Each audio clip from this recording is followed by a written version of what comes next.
Berjumpa lagi di kuliah bahan konstruksi. Sekarang sudah minggu ke berapa coba? Sudah minggu ke-6 ya. Artinya tinggal seminggu lagi sebelum ujian, minggu ke-8. Dan minggu depan juga hari Seninnya libur ya, kalau nggak salah ya, Isra Mi'raj, Isra Mi'raj betul. Jadi kita cuman punya dua kali pertemuan lagi, 2 jam hari ini dan 2 jam Jumat minggu depan gitu ya. Kemarin kita udah sampai mana ya?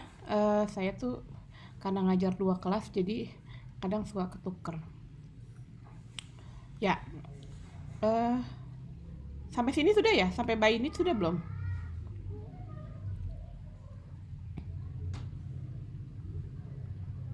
Sampai sini sudah belum? Atau lupa juga kali ya? Oke, kita review ulang aja ya, cepet ya. Nggak sampai di sini, Bu. Sampai mana? Sampai ini ya? Ya. Oke. Ya, makasih Pak mengingatkan. Ya, jadi kita ingat-ingat lagi saat ada mikrostruktur ada apa aja?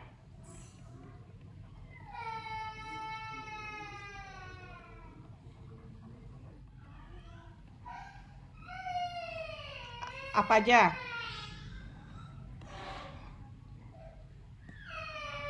Ntar ya ada suara nangis ya, tunggu tuh ya.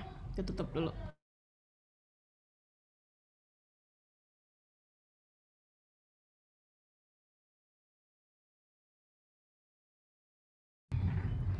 Ayo, tadi kita belajar apa? Nomor 1 kita lihat yang sebelah sini ya, yang ini ya. Nah, yang ini pertama, mikrostruktur yang pertama adalah dari austenit itu berubah menjadi perlit ya. Dan perlit juga ada dua, yaitu ada fine perlit atau perlit halus dan juga ada perlit kasar. Perlit kasar atau coarse perlit itu pada temperatur yang relatif lebih tinggi atau tapi tetap di bawah temperatur eutektoidnya, yaitu di bawah 727. Jadi mungkin misalnya 700-an derajat. Nah, ini waktunya jauh lebih lama. Karena waktunya lebih lama ini, maka dia masih punya cukup waktu untuk bergerak ya si padatan-padatannya, kemudian dia membentuk lapisan-lapisan yang tebal ya. Di sini bahwa laju difusinya jauh lebih tinggi, waktunya juga lebih lama sehingga difusi atom itu cukup jauh sehingga membentuk lamela yang tebal. Yang kedua adalah fine perlit atau perlit halus, di mana kalau kita dinginkan langsung pada temperatur yang lebih rendah, misalnya batasnya adalah 540. Jadi 550 atau 600 di sini waktu bikinnya kalau kita lihat sangat cepat, hanya sekitar kurang dari 10 detik. Ya, karena kurang dari 10 detik maka waktunya cepat dan temperaturnya pun lebih rendah, artinya difusinya juga jauh lebih lambat sehingga di sini yang terbentuk adalah fine perlit. Oke, jadi saya catat di sini ya. Yang satu adalah perlit kasar, yang kedua adalah perlit halus. Gitu ya. Nah, kemudian yang ketiga kita bahas lagi bahwa kalau misalnya kita dinginkan jauh di temperatur di bawah 540, misalnya di 400-an, maka akan terbentuk mikrostruktur lain yang tidak ada di dalam diagram fasa. Namanya adalah bainit, gitu ya. Jadi misalnya kita bisa lihat contohnya di sini yang A ya. Jadi kalau kita pengen 100% bainit, maka yang usulan proses yang kita minta adalah pertama kita dinginkan, ini ya, dinginkan kejut atau quench sampai temperatur sini misalkan temperatur 350 ya, 350, kemudian tahan sampai 10 pangkat 4 gitu ya, tahan 10 pangkat 4 sehingga di sini sudah jadi bainit. Kemudian kita quench lagi ke atau dinginkan cepat lagi ke temperatur ruang, maka itu adalah 100% bainit gitu ya. Yang B, Kalau yang kemudian yang keempat adalah martensit tadi ya, itu yang yang paling keras, yang paling kuat tapi paling rapuh. Nah ini kalau martensit kita harus bisa mendinginkan sampai temperatur sangat rendah sebelum masuk ke dalam kurva dari transformasi ini. Jadi kita harus dinginkan quench dalam waktu kurang dari 1 detik di sini sampai temperatur 250 misalnya, kemudian tahan sampai 10 pangkat 2 detik, kemudian kita dinginkan lagi. Jadi ini adalah 100% martensit ya, kayak gitu ya. Jadi di sini kita bisa lihat, tulis ulang lagi. Kemudian yang ketiga adalah bainit. Kemudian yang selanjutnya adalah martensit ya. Nah, tapi jangan lupa tadi ada juga yang keempat. Di sini kalau bainit kita panaskan lagi pada temperatur 700 cukup lama, maka butir-butir bainit ini nanti akan berubah atau Fe3C yang runcing-runcing itu akan berubah menjadi lebih lunak atau lebih menjadi membulat ya. Jadi ini masuk, namanya adalah spheroidit. Dan yang keempat adalah yang martensit. Jadi tadi sini satu lagi waktu hari Senin, maka kalau kita gambar bainit yang tajam-tajam tadi, ketika kita panaskan cukup lama, maka dia akan luas batas fasa ya, luas batas fasa. Misalnya saya punya apa nih? Misalkan ini ya kertas, nah ini misalkan ini anggap ini piringan atau jarum-jarumnya, yang luas batas fasanya kita bisa ngitung luas ini sama luas ini, jadi itu luas batas fasa. Kemudian mungkin langsung jadi bulat-bulat gitu ya, mungkin langsung jadi kayak gini. Jadi kalau kita lihat luas batas fasanya jauh berkurang dari lempengan kayak gini, jadi sampai jadi menjadi bulat. Mungkin ini bundar ya, tapi mungkin anggaplah sebagai bulat gitu. Jadi seperti itu ya. Jadi di sini mana? Oke, ini ya, jadi seperti ini. Nah, ya, sehingga ini merupakan baja yang paling lunak gitu. Sehingga di sini ada 5 gitu ya. Nanti di sini kemudian ada satu lagi martensit, tapi nanti di paling bawah sih ya. Martensit kadang-kadang dia di tempered martensit tapi ntar di belakang. Oke. Nah, kemudian ini sehingga ini bagaimana kalau misalnya yang tadi kan untuk baja eutectoid. Nah, sekarang gimana kalau untuk baja paduan gitu ya, tipe EASI 4340 misalnya ya, misalkan ada unsur pemadu lain, ada krom, ada nikel, ada molybdenum, kan ini yang mungkin yang sering kita pakai gitu ya, bukan baja eutectoid yang hanya ada karbon dan besinya saja gitu. Maka masing-masing akan punya mapping, akan punya diagram yang sama. Jadi yang perlu kalian lakukan adalah harus bisa membaca diagram tersebut gitu ya. Jadi contohnya di sini untuk baja EASI 4340 ya, American Institute American Iron and Steel Institute ya, EASI ini. Ini dia untuk di sini ini ada ferritnya dulu. Ini ferritnya ini tuh berarti kayaknya di bajanya hypoeutectoid ya. Kalau nggak salah itu angka 40-nya ini artinya adalah 0,40% karbon. Saya ingatnya itu aja ya. Jadi karena dia kurang dari 0,76, maka ini adalah baja hypoeutectoid gitu. Masih ingat baja hypoeutectoid sama hypereutectoid? Kalau baja hypoeutectoid maka kita akan dapat fasa proeutectoid. Pro sebelum eutectoid. Jadi yang sebelum eutectoid yaitu fasa. Kalau hypoeutectoid fasa alpha ferrit atau fasa cemented? Ferrit, Bu.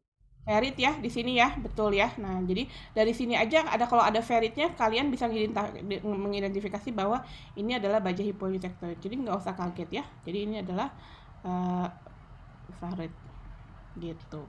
Oke. Nah, di sini maka hidung transformasi isothermal perlitik dan fasa proeutectoidnya bergeser ke arah waktu yang lebih lama. T kecil lebih besar ya. Nah, coba kalau yang tadi di gambar yang tadi, nih ya, nih hidungnya ini atau mulai dia fase transformasinya itu kurang dari 1 detik itu udah mulai ya. Di sini ya kita bisa lihat ya baja eutectoid. Nah, sementara di yang sini ini baru 10 pangkat di atas 10 pangkat 2 detik. Jadi di atas 100 detik di sini ya. Sekitar mungkin 200 detik misalnya gitu. Sehingga waktu yang lama ini memungkinkan bagi saat pemrosesan untuk lebih mudah untuk cara pemrosesannya. Ini kan waktunya cukup gitu untuk rekayasa proses dan lainnya gitu. Nah, kalau kalian nanti belajar proses kontrol, pengendalian proses ya semester 6, nanti kan kita akan lihat bahwa ternyata untuk mengendalikan suatu proses itu kadang-kadang kita butuh waktu ya untuk dia bergerak sesuai dengan mendapat respon sesuai dengan keinginan kita, misalkan ingin dinaikkan jadi temperatur berapa. Jadi sini lumayan untuk bagi pemrosesan sendiri lebih gampang gitu. Kemudian di sini adalah di sini udah jadi ferrit ya.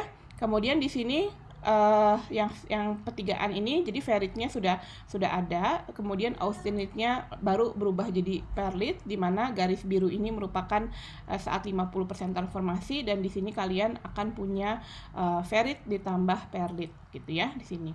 Nah, kemudian di sini juga ada 2 hidung juga, di mana di sini adalah austenit ditambah bainit, tapi di sini nggak ada ferritnya, tidak ada.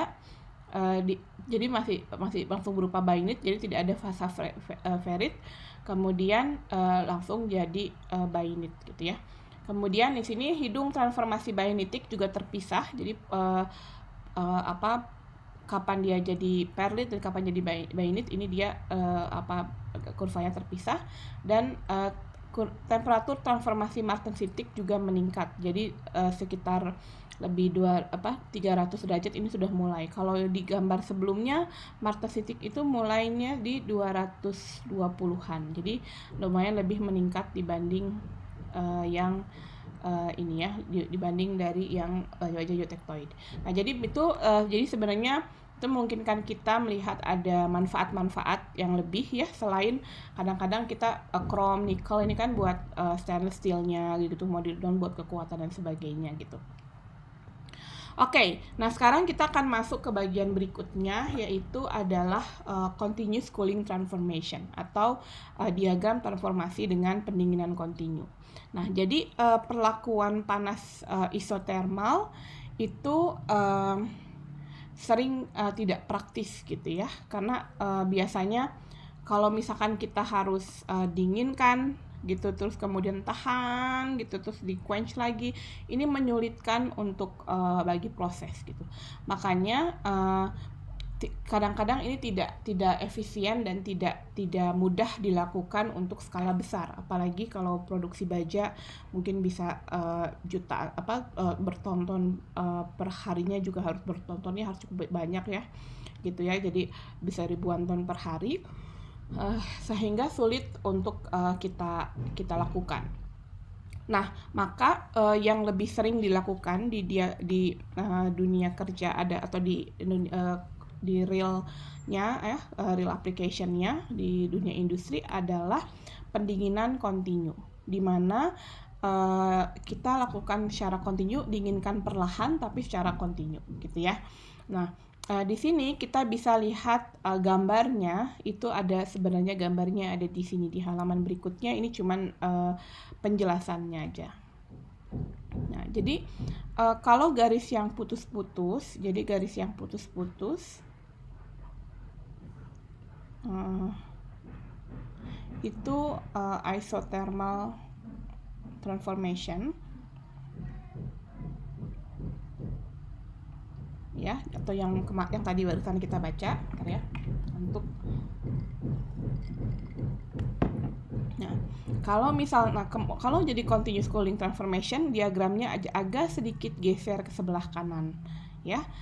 Kemudian jadi ini adalah grafik dari austenit jadi perlit untuk eutectoid composition, untuk komposisi eutectoid. dan untuk continuous cooling transformation. Nah, bagaimana kita tahu mikrostruktur apa yang muncul? Biasanya, jadi ini adalah bentuknya adalah seperti ini, lajunya path-nya ya, seperti ini. Sebenarnya ini persentasenya laju, karena dia continuous, sebenarnya laju pendinginannya tetap gitu. Cuman kan ke bawahnya ini dia adalah ini ya, apa namanya, logaritmik gitu. Jadi sebenarnya laju pendinginannya jadi laju pendinginannya itu sebenarnya sama dengan delta T dibagi delta waktu sebenarnya ya. Jadi as simple as that sebenarnya. Cuman karena ini logaritmik maka dia bentuknya seperti itu gitu. Nah, di sini ada jalur bahwa untuk dia sangat pendinginan sangat rendah, slow cooling curve atau ini disebutnya adalah full annealing, maka yang terbentuk adalah coarse perlite ya, coarse perlite ini. Kalau misalnya dia moderate rapidly cooling, maka ini adalah jadinya fine perlite gitu. Kemudian kalau misalnya di sini di tengah-tengah masih masuk ke dalam apa namanya, continuous cooling transformation-nya ke sini, maka nanti di sini relatif sebagian jadi perlite tapi sebagian masih jadi tetap jadi austenite ya. Tapi kalau misalkan di sini langsung turun ke bawah sebelum ada transformasi, maka dia akan jadi martensit gitu. Jadi di sini ada penjelasannya. Jadi pendinginan kontinu yaitu pada waktu awal dan akhir reaksi mundur, kemudian kurva transformasi bergeser pada waktu yang lebih lama dan T-nya lebih turun sedikit ya temperaturnya. Untuk baja eutektoid dan pendinginan laju sedang, maka yang didapat adalah perlit halus, sementara baja eutektoid dengan pendinginan lambat adalah perlit kasar. Yang disebut dengan pendinginan lambat itu biasanya kalau kita masukkan lelehan logam atau mungkin kita dinginkan atau kita panaskan di dalam tungku ya logamnya, kemudian tunggunya dimatikan, apinya atau mungkin sumber panasnya dimatikan, tapi logamnya tidak dikeluarin dari tungku langsung, jadi dia masih tetap ikut dingin sesuai dengan furnace-nya ikut dingin lama gitu ya. Sama kalau kayak misalnya saya bikin ayam panggang ya gitu ya di oven, kemudian 300 derajat misalnya, terus udah gitu udah 15, misalkan saya bikin 40 menit kalau untuk ayam panggang, kemudian udah selesai, ovennya saya matikan. Nah cuman si ayamnya nggak dikeluarin, tetap disimpan di dalam situ gitu. Nah kalau saya masukkan termokopel ya ke si ayam panggang tersebut, terus kayak ukur waktunya, itu mungkin baru misalkan kalau saya memanggang jam 12 siang, mungkin sampai jam 5 itu juga masih hangat gitu ya temperaturnya, karena dia mungkin temperaturnya lebih lambat. Beda kalau misalkan moderate itu, kalau quench itu kayak, kalau quenching itu kayak Anda temperatur masih tinggi banget, kemudian langsung di quench ke room temperatur, misalkan seperti yang saya bilang pakai langsung disimpan di dalam pasir gitu ya, misalnya seperti itu, atau langsung dimasukkan ke media yang dingin, yang relatif dingin, maka itu akan langsung quench gitu ya, terdingin. Nah kemudian ini adalah baja eutektoid dengan pendinginan laju sedang. Nah ini biar contohnya di industri itu misalnya logamnya itu didinginkan, dikeluarkan dari furnace, kemudian bisa didinginkan dengan udara ya, dibiarin, atau mungkin didinginkan disemprotkan minyak gitu dengan media pendinginan minyak, sehingga si minyaknya akan mengabsorb dari panasnya gitu ya, akan mengambil panasnya.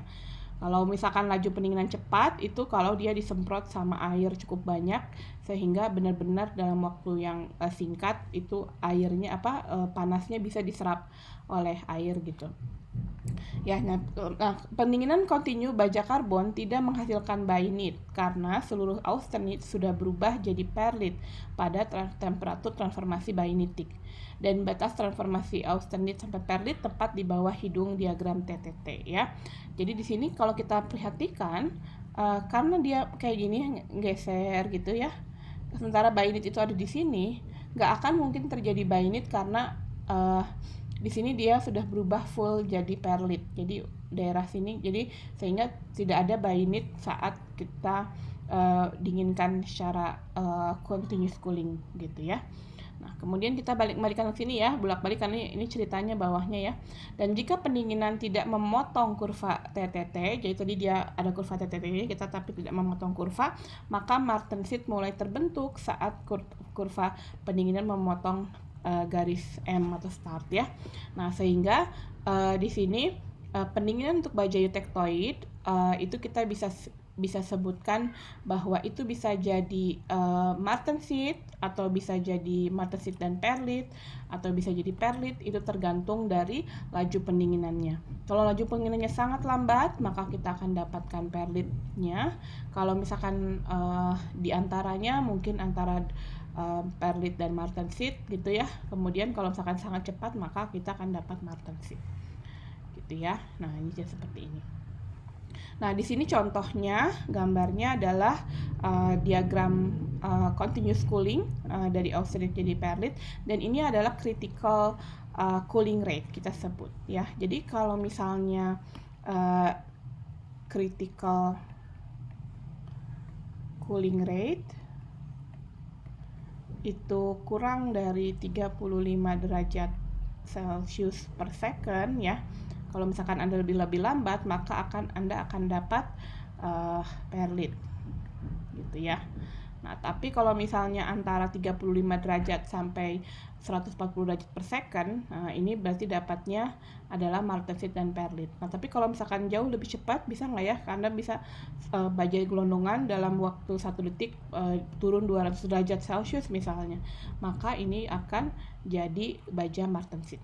Nah, itu dari teman-teman diproduksi gitu ya, diproduksi di Krakatau Steel, cara mereka untuk seperti ini gitu. Kalau di material itu juga ada yang mengerjakan bagian metalurgi fisik ya. Kalau di teman-teman metalurgi juga ada yang mengerjakan physical metalurgi fisik juga ya. Jadi untuk paduan alloy, kemudian juga untuk casting ya, untuk pencetakan.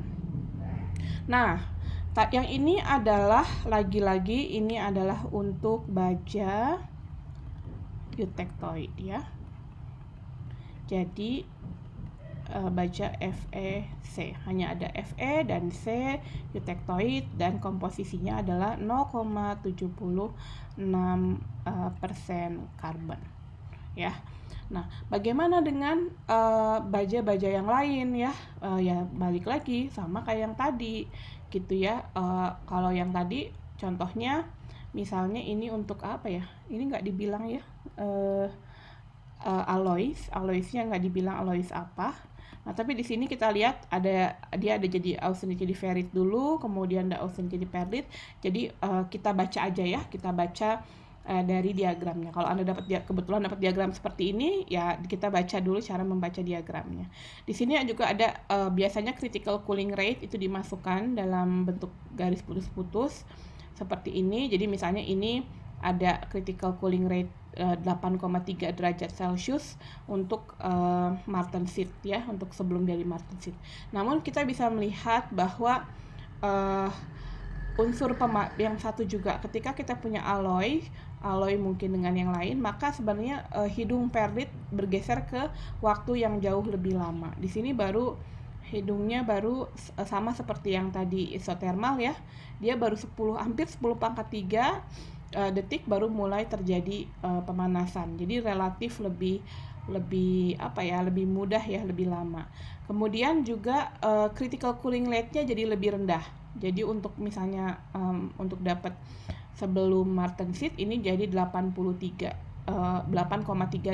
derajat Celcius per jam. Sementara kalau ini kita lihat 140 derajat Celcius per jam. Jadi kalau per detik. Jadi kalau misalkan saya tulis ya. Jadi kalau isothermal itu critical cooling rate-nya tadi 140 ya. 140 derajat Celcius per jam, per second, Nah, tapi kalau untuk yang martensit ya. Nah, sementara kalau yang pakai continuous cooling, continuous cooling untuk alloy, ini martensitnya Jadi berapa nih? 8,3 ya, ini nih 8,3.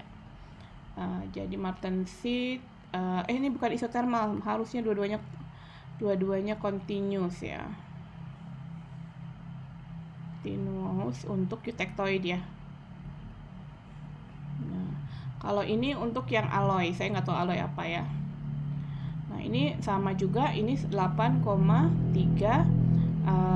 persen derajat Celcius per second. Jadi kita bisa lihat banyak celah improvement yang bisa kita manfaatkan, karena ini hanya kurang dari atau enggak ya kurang dari lebih dari lebih apa kurang? Ya lebih dari 8,3 persen per derajat Celcius per detik, sehingga bisa lebih memudahkan bagi proses untuk memproduksi tersebut. Nah, di sini jadi di sini juga ada bainitnya terbentuk ya. Di sini ternyata untuk alloy ini ada austenite jadi bainit. Nah, di sini sehingga kalau kita lihat, kita bisa lihat hasil akhirnya untuk yang sangat lambat atau 0,00006 derajat Celcius per detik, maka akan ada ferrit dan perlit. Kemudian di sini ada empat-empatnya bareng-bareng, ada martensit, ferrit, perlit, dan bainit. Kemudian di sini ada martensit, ferrit, dan bainit. Di sini ada martensit dan bainit, dan di sini ada martensit. Jadi ini kalau ditambahkan unsur pemadu juga sama ya, di krom, nikel, molibdenum, mangan, silikon, dia jauh menurunkan dari laju pendinginan ya. Dan ini sebutkan juga bahwa untuk C kurang dari 0,25% itu adalah baja non heat treatable, karena laju pendinginan martensitnya tinggi gitu. Oke, itu ya untuk continuous cooling. Jadi ada isothermal cooling dan ada continuous cooling. Nah, sekarang ini kemarin kita sudah lihat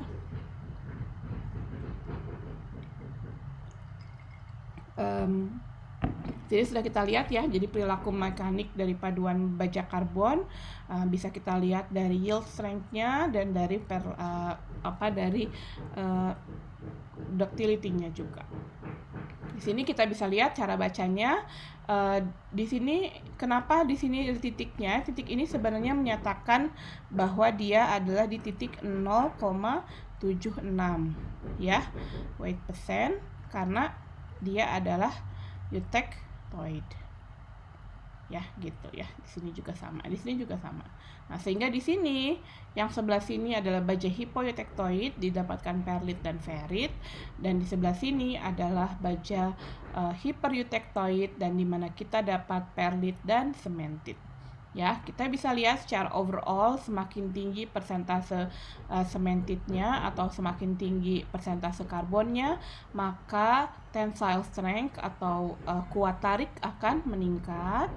Kemudian brittle hardness juga meningkat karena relatif korelasinya linear ya antara tensile strength dan brittle hardness. Dan di sini juga yield strength-nya juga meningkat juga. Oke, yang pasti tensile strength jauh lebih tinggi daripada yield strength. Oke. Nah, namun kita bisa lihat di sini bahwa ductility-nya itu menurun ya, baik dalam reduction in area atau persentase reduction in area, atau dari persentase elongasinya dari 40% jadi hanya di bawah 5%. Dari berapa gitu ya, dari berapa. Dan ini adalah impact energinya. Jadi nanti dikembalikan mengenai aplikasinya ya. Apakah aplikasinya mau kita gunakan untuk yang bisa menahan beban saja, atau mungkin juga harus bisa menyerap energi juga gitu ya. Misalkan untuk misalnya kalau kayak kemarin di videonya Pak Pramujo ya, apakah misalkan dipakai buat rangka motor atau rangka sepeda yang butuh ada menyerap energi gitu ya, ada fatigue-nya di situ, mungkin butuh yang menyerap energi, atau mau dipakai buat bagian depan dari kereta api gitu ya, sehingga ketika ada tabrakan dia bisa mengabsorb dari bagian depan kereta api, atau mungkin bodi mobil gitu ya, misalkan sedan, di mana ketika mobilnya tabrakan dia ringsek ya, atau misalkan menyerap energi. Oke, nah di sini juga sama tentang perbandingan antara mikrostruktur tadi. Jadi untuk komposisi yang sama, ya, untuk komposisi yang sama nih, misalkan di sini juga ini kayaknya ya, misalkan ini ya, misalkan komposisi yang sama di sini. Ini harusnya kalau mau kita gambarin 0,76-nya mungkin di sini ya. 0,76-nya anggaplah di sini. Nah, walaupun sama-sama baja eutektoid ya, kalau misalkan kita ukur kekerasannya dari brindle hardness, ternyata kalau spheroidit dia paling lunak. Saya misalkan ke sini, spheroidit dia hanya 100 berapa nih, 100 sekian ya, 180 gitu ya. Kalau misalkan coarse perlite kita lihat sedikit lebih besar dari 200. Nah, kalau fine perlite hampir 260 atau sama. Jadi dengan komposisinya sama, tapi laju pendinginannya yang berbeda ya, laju pendinginannya yang berbeda, maka kita juga bisa lihat mereka punya properties yang berbeda. Begitu pula juga dengan ductility-nya juga sama ya, seperti itu. Oke, nah ini adalah kita lihat brindle hardness number juga antara perlite sama bainite. Jadi di sini tadi disebutkan atau kelas ini disebutkan bahwa bainite itu adalah baja yang kuat dan juga duktil gitu. Jadi ini perlite misalnya transformasi temperaturnya, ini adalah bainite. Nah kalau kita bandingkan brindle hardness dengan transformasi temperatur, maka brindle hardness-nya bainite itu jauh lebih tinggi, relatif lebih tinggi dibandingkan dengan yang ke bawah sini ya. Dan di sini juga ada persentase ductility-nya, di mana ada optimumnya turun lagi, kemudian ada optimumnya kemudian turun lagi. Dan di sini kalau kita lihat perbedaan antara martensit dan tempered martensit. Jadi tempered martensit ini untuk martensit yang kemudian kita panaskan lagi cukup lama untuk dia mulai rapih-rapih lagi gitu ya. Itu ada fine perlite. Oke, nah sekarang kita lihat apa itu tempered martensit. Jadi tempered martensit itu martensitnya yang karena kalau dia baru hanya di quench saja, dia sangat keras dan sangat rapuh sehingga tidak berguna. Dan kadang-kadang kita juga dia juga dapat stres yang sangat tinggi karena dia dinginkan secara tiba-tiba gitu ya. Nah sehingga untuk meningkatkan keuletan dan ketangguhan,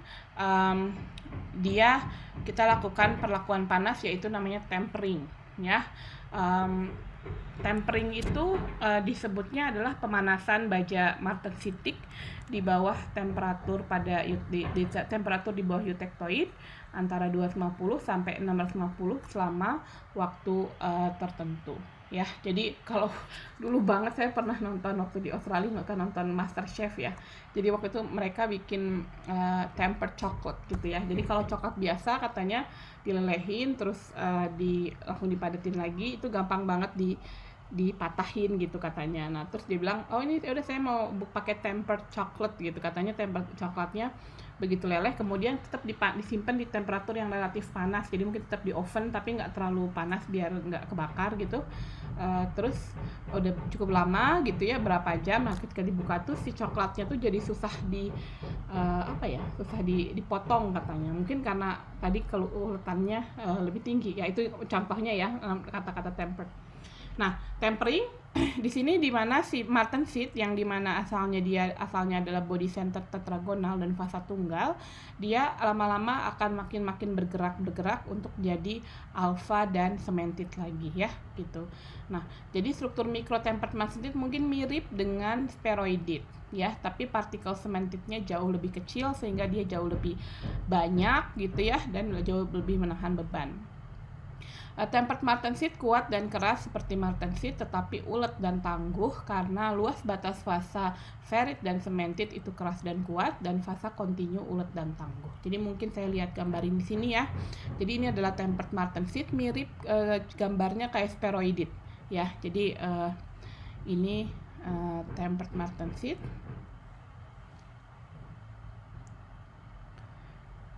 Mirip seperti spheroidit ya. Nah, di sini jadi di sini kalau saya gambarin lagi gambarnya, ini adalah bajanya ya, atau si Fe3C-nya gitu ya.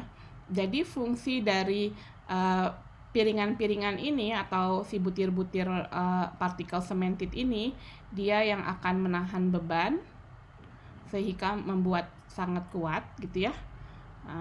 Kalau misalkan ada beban arahnya ini, dia akan ditahan dan akan kuat, dan kalau ininya banyak banget kan makin banyak yang menahan. Nah, sementara untuk sementara bentuk continuous dari matriks atau dasarnya yaitu si alpha ferrit ini memungkinkan kita bengkok dari sini ke sini, terus mungkin ke sini gitu ya. Nah, ini misalkan ada yang lolos masuk ke sini, itu bisa memungkinkan kita bengkok. Dan ketika tidak ada penahan, maka dislokasinya akan terus maju jadi bidang slipnya sehingga dia bisa ngebengkok gitu ya. Nah, sehingga kalau kita lihat di sini luas batas fasa ferrit cemented jauh lebih besar sehingga dia keras dan kuat, dan fasa ferritnya kontinu yang tadi dasarnya itu adalah ulet dan tangguh ya. Nah, temperatur tempering itu akan karena dia temperaturnya tinggi, relatif tinggi, itu akan meningkatkan laju difusi padatan ya. Kalau ayo cepetan, ayo mungkin dikasih apa, misalkan tadi ya saya kasih contoh misalkan OSKM lagi nih.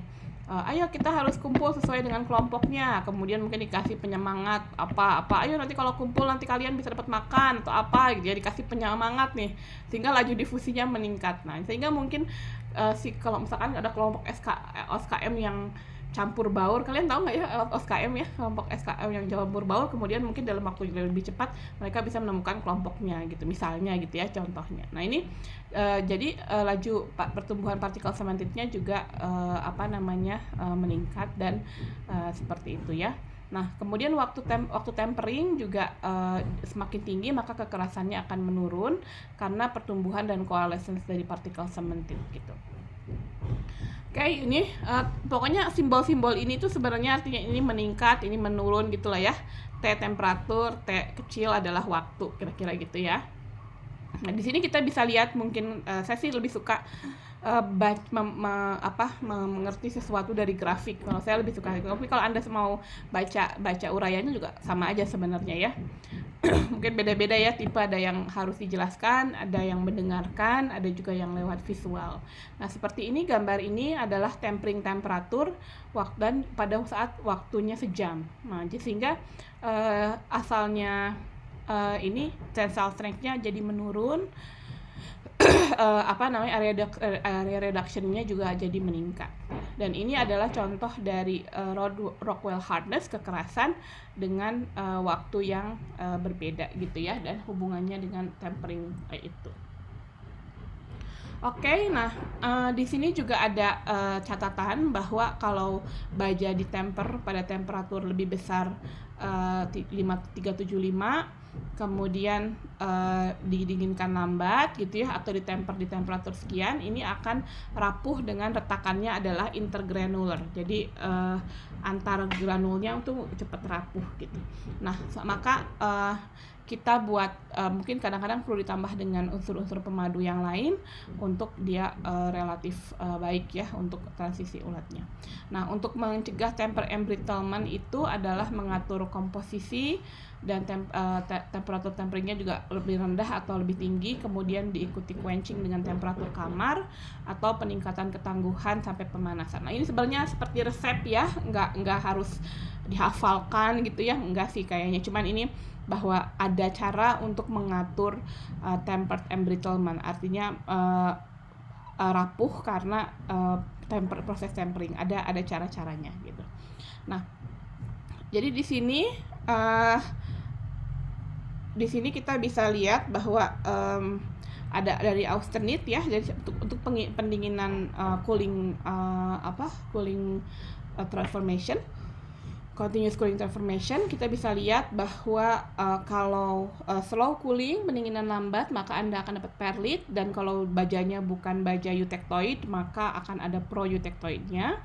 Kemudian kalau baja pendinginan sedang nanti akan mendapatkan bainit, terutama untuk bukan baja yang non-eutectoid ya. Kemudian bukan baja eutectoid, dan kalau quenching maka akan jadi martensit, dan kalau martensitnya sangat rapuh dan tidak bisa dipakai maka dipanaskan sedikit untuk menjadi tempered martensit. Oke, jadi itu bab kita ya untuk tentang transformasi fasa. Jadi ini ada beberapa latihan, kita mungkin bisa lihat ya. Sebenarnya ini mungkin ada yang mau coba nggak? Jadi ini ada feritnya nih, ada berarti dia bukan baja baja. Ini ada B-nya juga misalkan. Misalkan kita punya diagram TT berikut ya. Misalkan buat langkah pendinginan isotermal yang menghasilkan ini dan ini dan ini gitu. Ada yang mau coba? Yang gampang dulu deh.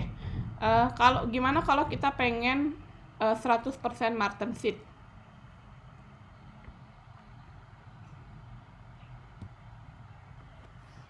Atau mau kita latihan aja? Pak Pram kita jadikan latihan aja lah ya.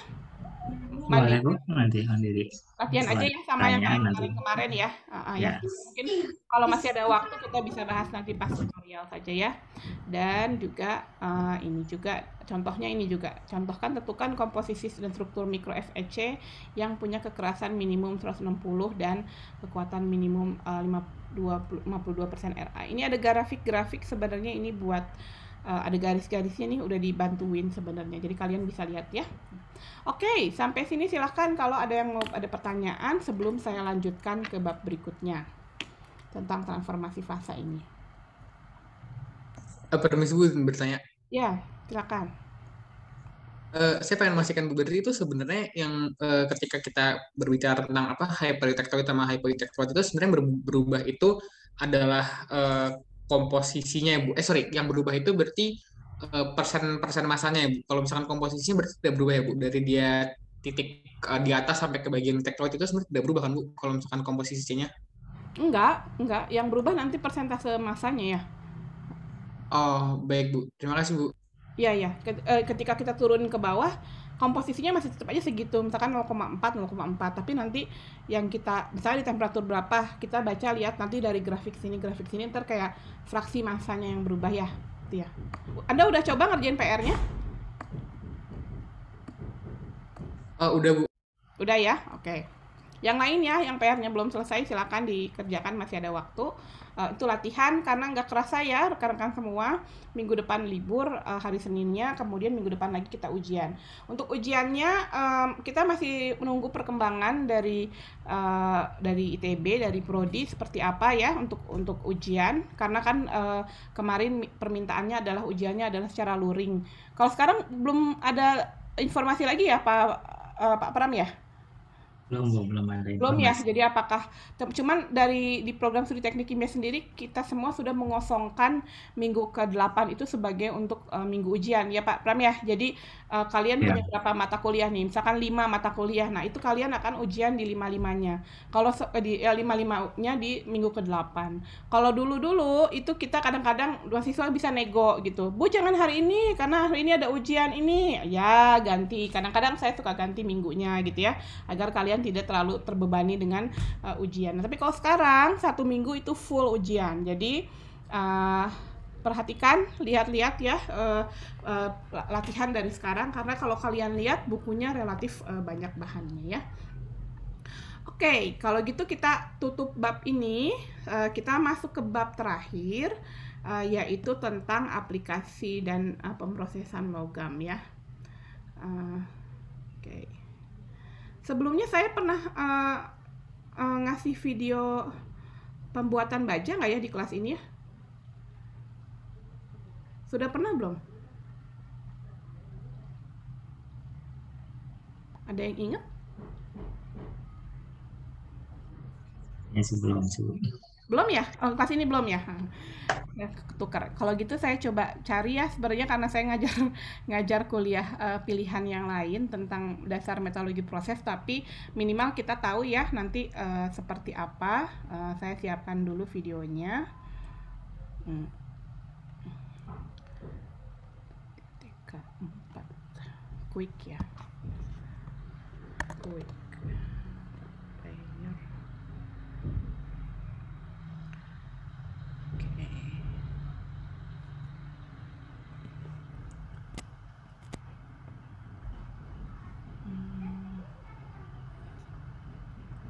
Sebentar.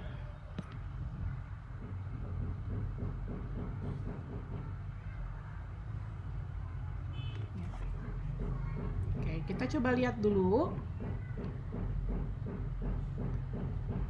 Ini sekitar 6 menit ya. So, ini pabrik baja di Pohang di Korea Selatan, dan sekarang dia juga punya pabriknya di Indonesia ya, namanya POSCO. Jadi Pohang POSCO Krakatau ya, Krakatau POSCO kerjasama dengan Krakatau Steel. Kita lihat sama-sama ya.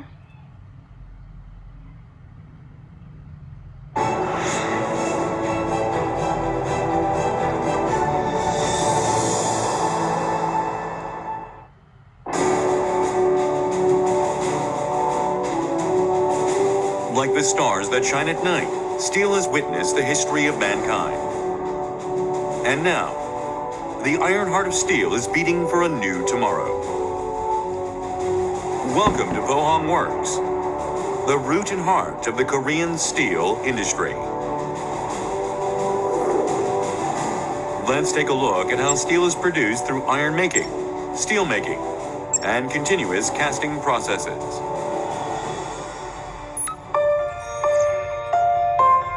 The first step in making steel is the iron making process, where iron ore are melted and turned into molten iron.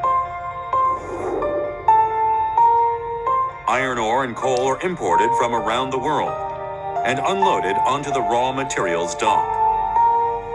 In order for proper heat transfusion to occur in the blast furnace, the iron ore and coal must be solidified from their powder form.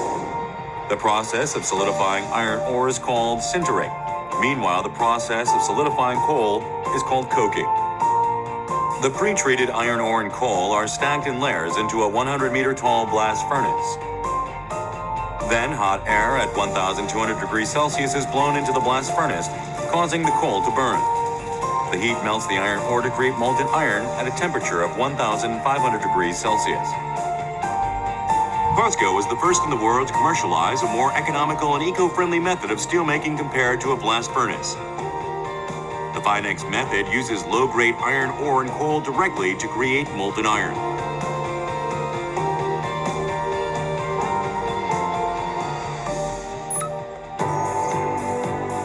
The next step is the steelmaking process, where impurities are eliminated from the molten iron to produce crude steel. The molten iron created in the blast furnace contains various impurities that diminishes its strength and durability once it is hardened to steel. Therefore, a process of removing the impurities while the molten iron is in liquid form is necessary. The molten iron from the blast furnace is transported into a torpedo car and poured into a converter furnace. In the converter furnace, pure oxygen is added to burn off substances such as carbon, phosphorus, and sulfur to create purified molten steel. At this point, the temperature and substance composition of the molten steel is precisely adjusted according to the customer's various demands.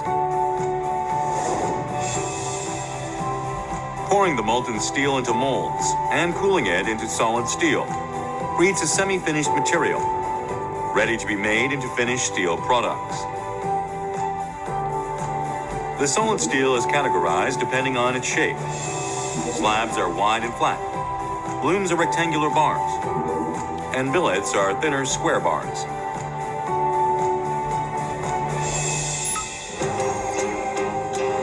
The final stage of producing steel is the continuous casting process, where steel is forged into various steel products. When a slab is heated above 1,100 degrees Celsius and passed between rollers, it turns into a thin and long steel sheet. This hot rolled product is used widely as construction materials and pipes in various industries. Cold rolled products, which are created by making hot rolled products thinner at room temperature, are used in general appliances, barrels, and automobile frames.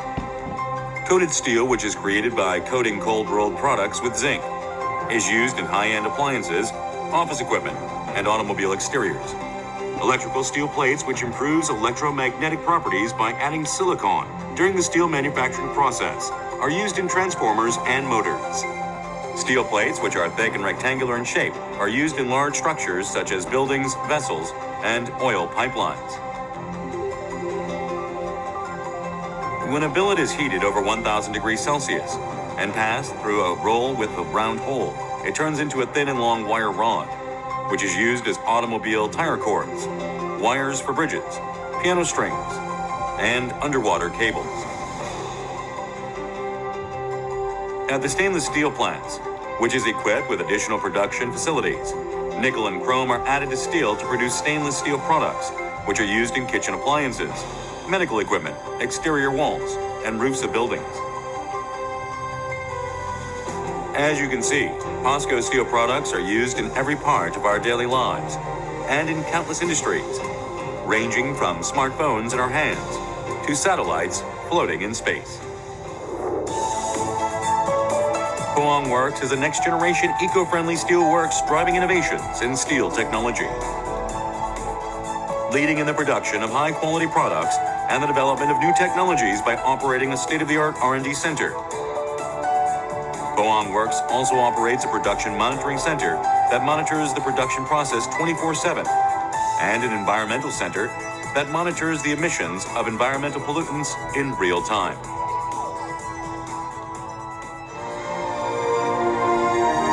Ushering in a new era of steel technologies with an endless passion for steel.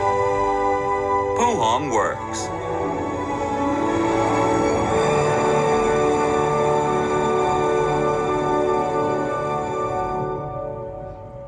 Ya, baik. Itu ya tadi videonya tentang pabrik baja ya tadi ya. Jadi yang kita akan lihat adalah mungkin aplikasi-aplikasi dari casting. Tadi pas casting juga kayak di forging atau di rolling ya, dan ada kayak uap-uapnya, itu sebenarnya dipercikan sama air sehingga dia bisa jauh lebih cepat dingin, dan itu dihitung berapa critical cooling rate-nya. Itu ya. Oke, kalau yang tertarik dengan kuliah ini, nanti saya juga punya kuliah pilihan tentang ini, tentang dasar-dasar metalurgi proses. Coba kita buka dulu. Oke. Ya, nah jadi itu tadi, kita bisa lihat bedanya antara besi sama baja. Kalau besi itu adalah yang dihasilkan dari reduksi antara karbon sama dari biji besinya sama karbon. Itu adalah besi ya, besi atau mungkin besi cor atau besi tuang gitu. Nah, tapi karena dia karbonnya masih tinggi, maka dilanjutkan berikutnya adalah steel making atau pembuatan baja. Jadi sengaja dimasukkan kayak lans atau apa ya namanya, lans pipa isi oksigen. Nah, oksigennya itu dia mengoksidasi dari karbon sehingga karbonnya turun. Oke. Nah, sekarang kita lanjutkan di sini, atau mungkin saya coba masukin, saya nggak akan terlalu banyak nulis-nulis, jadi saya bisa coba full screen kan aja.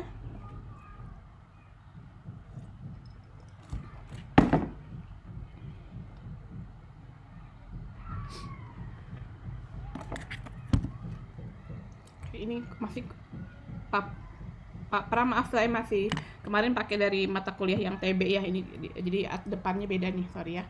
Nah, anyway, sebentar. Oke, nah ini coba kita lihat. Nah, jadi ini adalah paduan dasar besi atau alloy ya. Di sini kita lihat bahwa ini paduan logam ini biasanya kita bagi dua, antara paduan dasar besi atau ferrous metal sama paduan non ferrous metal. Kenapa paduan dasar besi lebih banyak kita bahas? Karena memang jauh lebih banyak ya aplikasinya dan volumenya juga. Jadi saya nggak hafal data sekarang, tapi kalau data dulu banget waktu saya lagi S3 tuh, misalnya kalau saya waktu itu bahas tentang magnesium. Jadi kalau magnesium itu mungkin saat itu dulu cuma 1 juta ton per tahun produksinya. Kalau besi itu bisa sampai 1 miliar ton per tahun. Tapi itu masih tahun 2009 ya, masih udah lama banget ya. Mungkin sekarang jauh datanya lebih bagus. Jadi jauh lebih banyak produksi besi itu dibanding dengan yang lain. Nah, besi itu bagi dua. Jadi antara pertama adalah baja atau steel ya, yang tadi yang sudah diproses ditambah oksigen, atau yang kedua adalah kalau tidak ada, kalau tidak nggak cukup maka namanya adalah besi cor atau besi tuang atau cast iron gitu ya. Kemudian di sini kalau besi tuang ada besi kelabu, besi nodular, besi putih. Sementara kalau baja ini kita bagi dua juga, ada paduan rendah atau mungkin yang alloy lainnya sedikit rendah, dan paduan tinggi yang ditambahkan alloy yang lainnya tinggi. Jadi kayak nikel, krom segala macamnya itu tinggi besar gitu ya. Sementara kalau paduan rendah itu tambahan alloy lainnya itu relatif rendah persentasenya.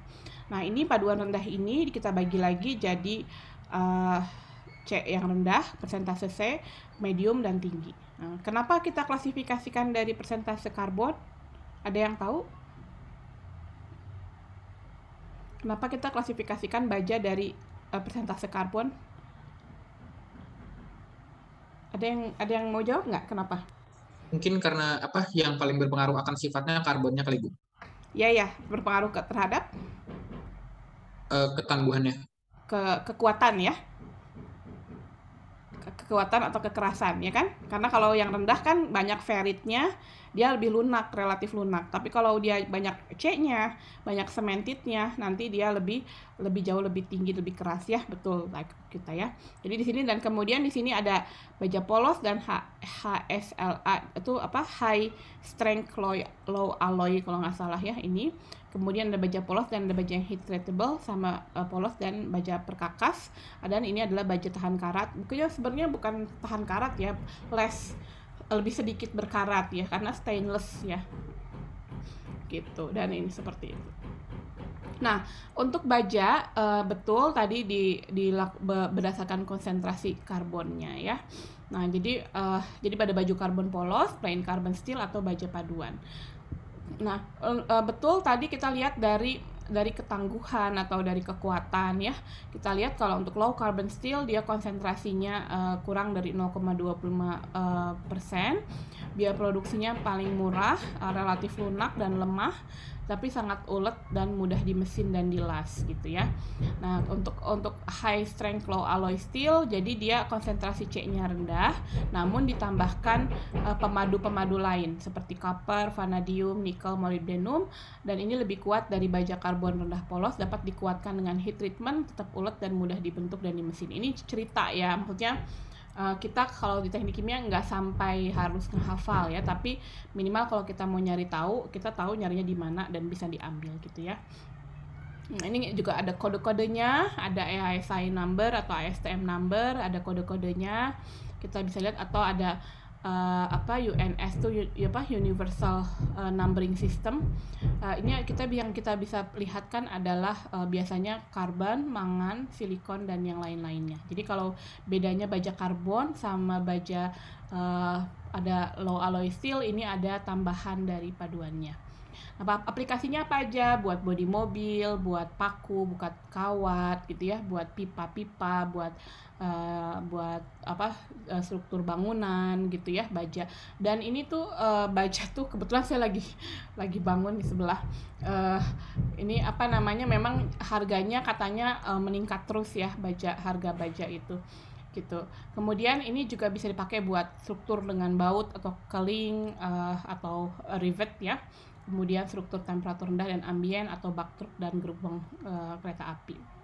Jadi ini contoh-contoh yang ingin kita kasih tahu. Misalkan ini ada jembatan ya, Sydney the bridge itu yang di Sydney, atau ini adalah bodi mobilnya, tapi ini campur-nyampur ya, antara ada mild steel, ada aluminium, ada ultra strength steel mungkin untuk rangkanya kali ya, buat rangkanya. Kemudian ini misalkan di jembatan ada yang kayak gini ya, yang bulat-bulat ini namanya adalah paku keling. Atau mungkin yang di pesawat gitu, atau mungkin jadi bahan-bahan kita untuk perpipaan, atau mungkin untuk casing dari heat exchanger gitu ya, atau ini dari beberapa kolom kita bisa lihat seperti ini. Oke, kemudian ini jadi baja karbon polos, kemudian ini adalah baja karbon paduan. Untuk harusnya ini persentasenya relatif rendah. Ini harusnya medium di sini ya, tapi nggak ada persentase C-nya. Tapi kalau di sini untuk C yang relatif tinggi, nah kalau C-nya relatif tinggi di sini, C-nya kita lihat C-nya 0,85, 1, 0,1, 1,5, 1,1 ya, lebih gede dari 0,76. Kita bisa lihat maka aplikasinya ini jauh lebih keras. Aplikasinya ini bisa buat drilling, buat punches, buat pemotong pipa, buat tools ya, buat palu dan sebagainya, buat percetakan dan yang lain-lain gitu. Kita bisa lihat saja di sini. Nah, ini contoh-contoh alat-alat spring atau mungkin buat piston atau buat bushing dan lain-lain, buat palu dan paku dan juga buat pemotong ya, hal-hal seperti ini buat permesinan gitu. Terus ini contohnya buat, jadi untuk bikin ini perkakas itu kita pakai baja yang karbonnya relatif tinggi ya, hal-hal seperti ini. Nah, ini jadi ini medium carbon steel, sifat mekaniknya bisa ditingkatkan dengan heat treatment, kemudian ditambah dengan chrome, nickel, dan molybdenum untuk kekuatannya lebih tinggi. Untuk high carbon steel dia jauh lebih tinggi, dan dia juga biasanya tahan aus. Jadi bajanya paling kuat, paling keras, paling rapuh juga, dan tahan aus. Misalnya dulu waktu saya sekolah itu ada teman saya dosen UGM waktu itu, beliau ngambil topik tentang development alloy-nya untuk untuk rel kereta api gitu ya. Dan di rel kereta api itu kan ada masalah wear and tear atau aus. Jadi gimana biar walaupun dia dilewati terus biar nggak aus gitu. Di sini ada tentang di sini. Nah, atau mungkin ditambahkan dengan senyawa-senyawa karbida juga makin keras, tahan aus, itu bisa buat baja perkakas. Dan kemudian ini juga stainless steel, mengandung klasifikasi konstituen struktur mikronya, apakah dia martensitic, ferritic maupun austenitic. Nah, jadi di sini kenapa stainless steel itu dia tahan korosi atmosferik, itu dia ada kromnya relatif besar, dan krom ini dia akan membentuk Cr2O3 yang melapisi gitu, sehingga korosinya nggak bisa masuk ke dalam ya. Itu kira-kira stainless steel ya. Oke.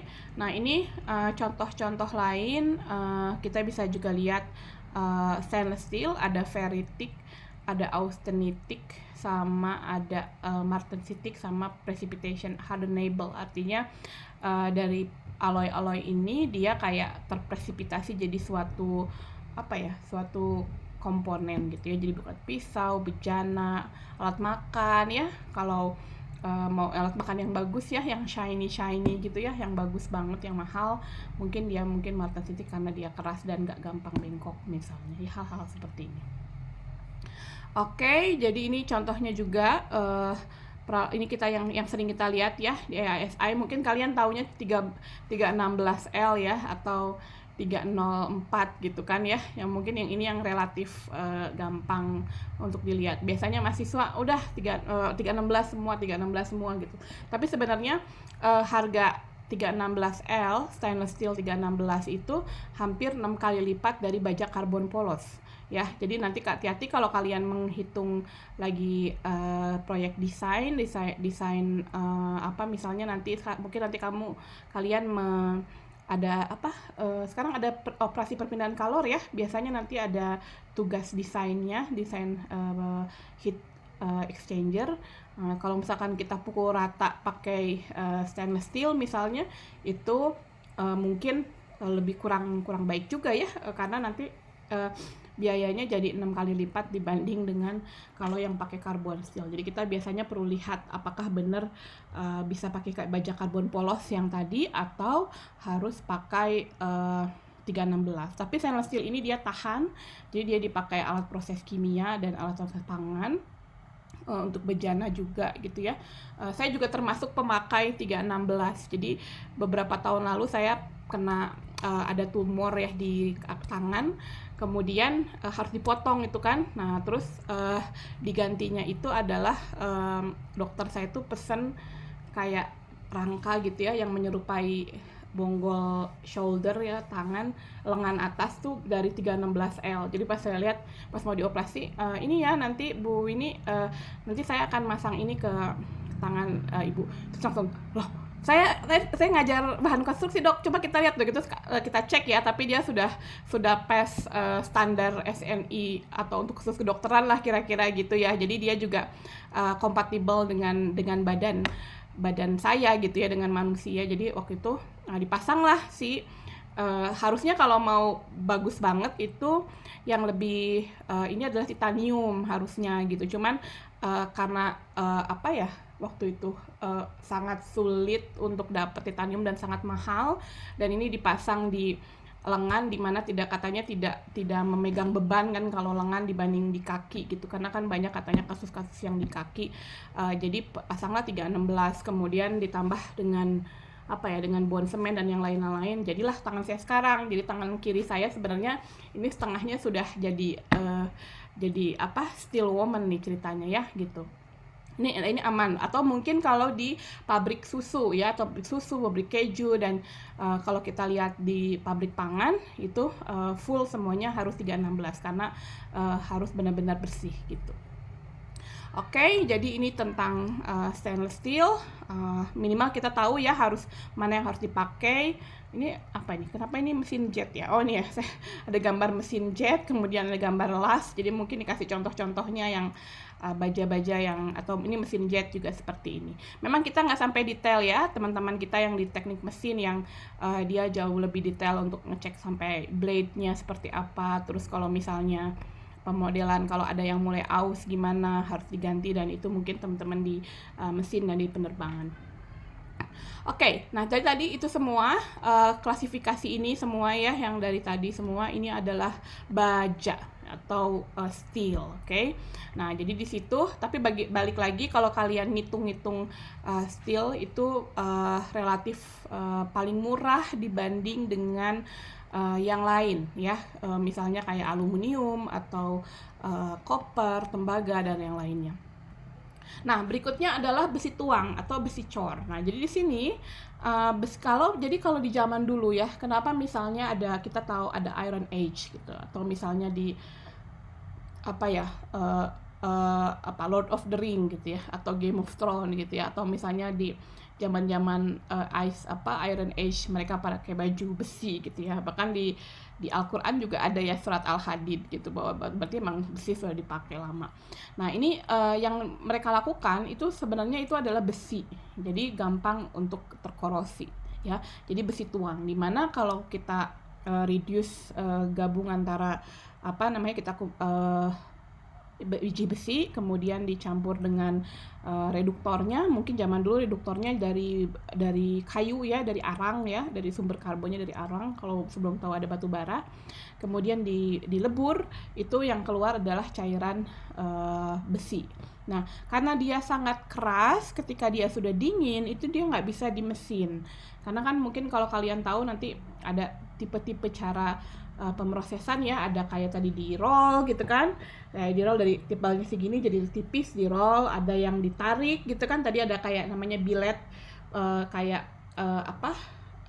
balok panjang terus ditarik dia jadi kabel gitu kan. Nah ini besi tuang nggak bisa, jadi hanya bisa dengan dicor saja ya, baik dicor atau mungkin ditambah logam lain, magnesium atau cerium, kemudian dicor. Nah, untuk mikrostruktur ini mirip dengan yang terjadi di baja ya. Jadi antara cepat, sedang atau lambat gitu. Dan ini juga ada dengan cepat, sedang atau lambat. Nah, secara umum sih mungkin mirip seperti steel ya. Biasanya kalau cepat butirnya nanti akan tajam-tajam gitu kan, kemudian dia lebih kuat gitu, lebih keras. Kalau lambat mungkin butirnya lebih bisa bergerak dan something. Nah, sebenarnya ini tuh saya kayaknya ini ada tambahan di sini ya. Nah, sebenarnya dan ini ada, kemudian ini juga karena kadang-kadang kita panasin lagi baru didinginin lagi untuk baja malleable. Jadi mungkin mirip seperti sintering gitu ya. Nah, jadi sebenarnya sini saya mau jelaskan juga bahwa si Fe3C itu dia tidak stabil ya, dia metastabil.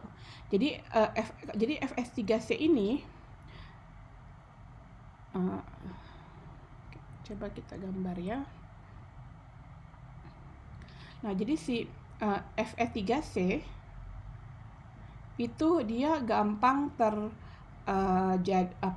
gampang berubah, atau kayaknya ini enggak ya, berubah jadi gamma ditambah grafit gitu, atau alpha ini ya, di Fe3C, atau di bawah ini, di sini ya sekitar 6,5 atau 7,6 ini, si Fe3C pun gampang berubah jadi alpha ditambah grafit. Jadi dia alih-alih ada Fe3C itu ternyata kalau misalkan, apalagi kalau C-nya lebih tinggi di sini, dia lebih gampang jadi grafit gitu. Jadi di sini the true equilibrium of iron carbon phase diagram with graphite instead of cementite as the stable phase. Jadi grafitnya itu jauh lebih stabil sebenarnya dibanding cemented. Jadi dia bisa lepas-lepas gitu. Nah, sehingga terutama untuk pada baja, untuk sistem besi karbon dengan persentase karbon yang tinggi itu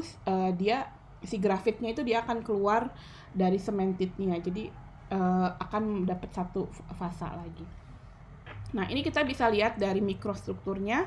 Misalnya ini adalah tadi besi kelabu, yang warna hitam-hitam ini adalah si karbonnya ya.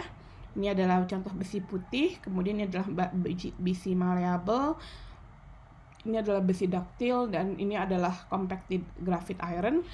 Dari sini kita mungkin bisa lihat, kita lihat lagi luas batas fasa, ya, seperti apa. Kalau dia semakin meningkat, maka kekuatan juga meningkat, tapi dia ductility-nya turun ya, gitu. Jadi kalau misalkan kayak sini sama ini, kita bisa lihat bahwa luas batas fasanya, kalau yang ini lebih panjang, dari sini ke sini, terus dari sini ke sini juga luas batas fasa nih, kanan kiri ya.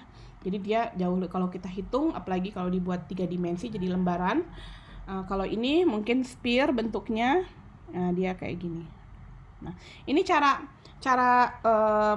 caranya ya, kita biasanya ngambil spesimen. Ini kan SIM.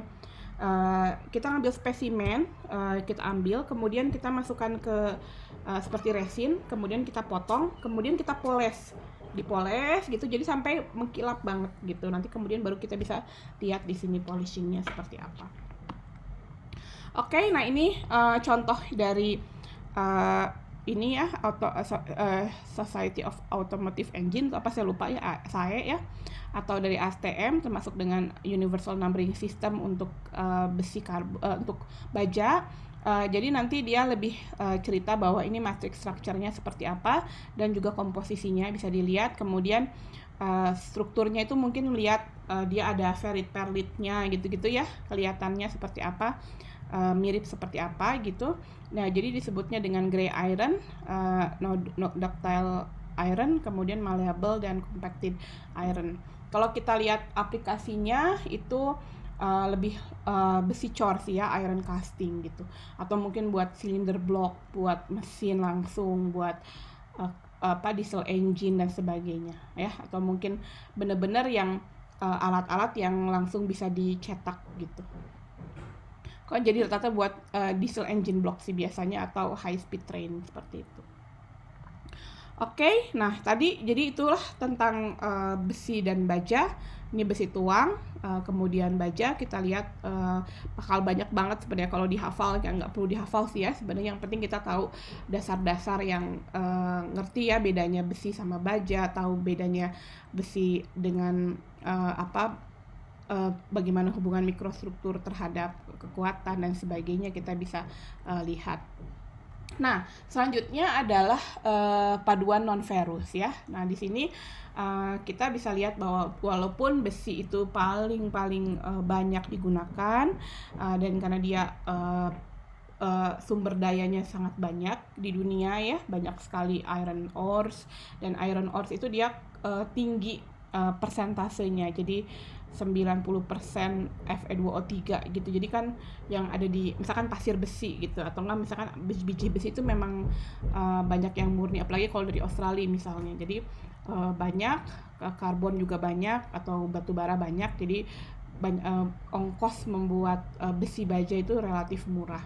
Namun bajuan besi punya keterbatasan, misalnya dari densitasnya yang tinggi, relatif berat ya. Jadi kalau besi itu dia 7,85an kalau nggak hafal ya, kilogram per kubik sentimeter. Kalau misalnya paduan lain, misalnya pakai magnesium itu 1,6 kalau nggak salah ya. Nah, jadi kalau aluminium itu sekitar 2,7 kalau nggak hafal. Jadi untuk volume yang sama kan kita kalau ngitung jumlah material yang kita butuhkan kan kita ngitung volume ya, ngitung volume. Kemudian dari volume itu kita convert dengan densitasnya jadilah kilogram ya kan, jadi berat gitu kan. Nah, jadi kalau kita beli barang atau beli logam itu biasanya kita dikalikan dengan berapa kilogram yang kita beli berat gitu.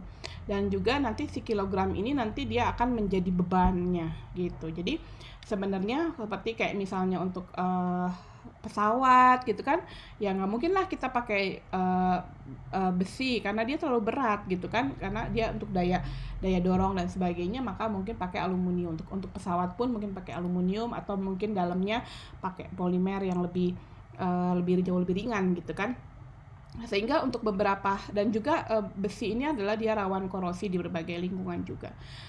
Sehingga di sini ada berbagai macam non-ferrous alloy. Jadi ini adalah aluminium alloys yang banyak digunakan.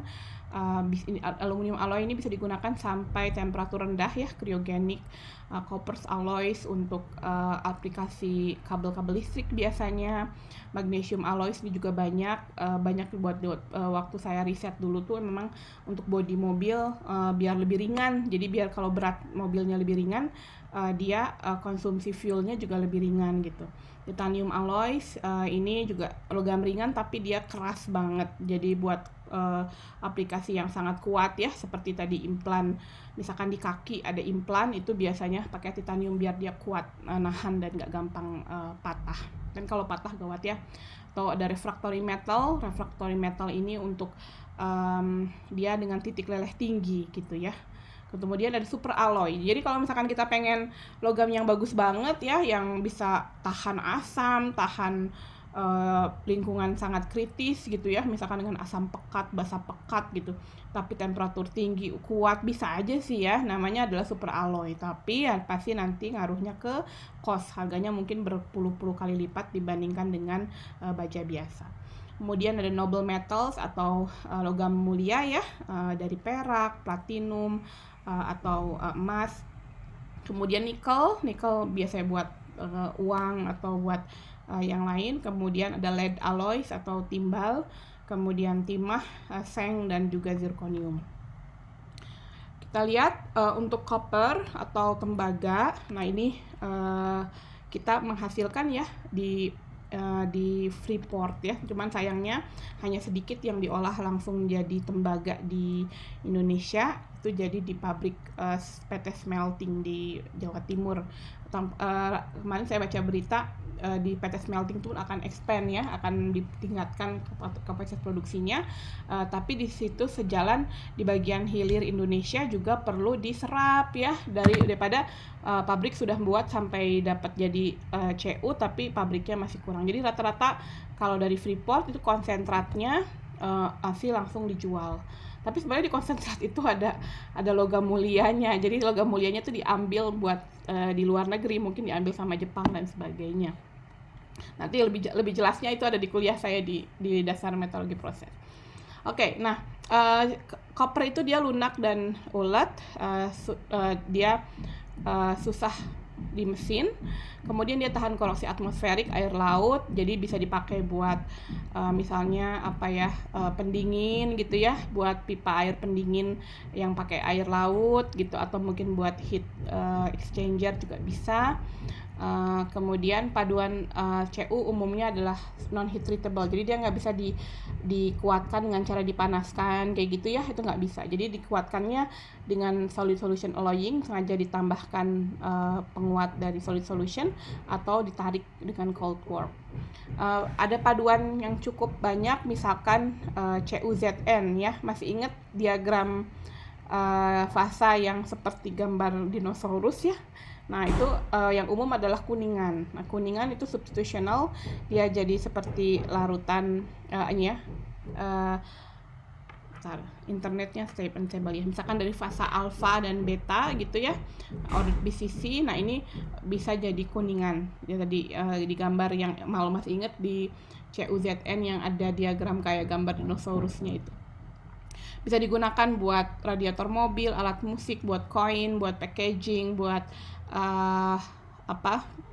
casing buat heat exchanger ya, bisa dipakai.